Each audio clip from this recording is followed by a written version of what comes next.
Hello, this video will show a basic overview of how to use Recalc. After a dataset is acquired, it is sometimes desired to requantify or recalculate that dataset using different parameters. This can be done via the Recalc button without needing to rerun the sample. Once in IntelliSim, navigate to the dataset you would like to work with. Before opening the dataset, select the Load Options button. Then, you will want to check the box for Load Rejected Particles. Now, you can open the dataset. After looking over the data, you can select multiple particles or features using Ctrl plus left click or Shift plus left click. These can be used to preview changes that can be made during Recalc. Note: Recalc will let you preview up to the first 25 particles selected. If no particles were selected, then a random sampling of 10 particles or features will be chosen.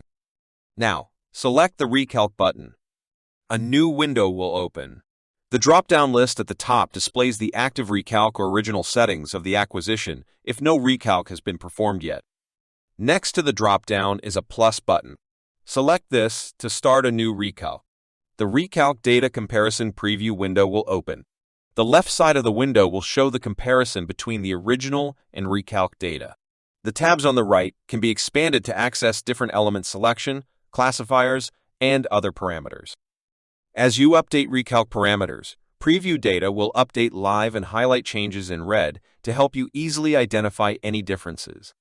Note: you can click the Particle Spectrum tab to review the spectrum of the specified particle. N/A is shown if the element wasn't previously present. Click Perform Recalc to apply the recalc settings to the run. Note: the run will not be saved to the database until you choose Save at the top of the workbench screen. Until a recalc is saved, changes to classifiers and particle classifications will not be possible in the run. You can return to your previous settings by clicking the Revert button. You can also modify the settings by clicking the Recalc button and changing your parameters again at any time. Once saved, you can switch back and forth between a recalc to the original settings by selecting the Recalc button again. In the window, select which settings you would like to view from the drop-down.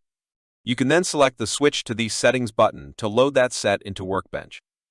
You can now compare the changed parameters from your acquisition without necessarily needing to rerun the sample. Thank you.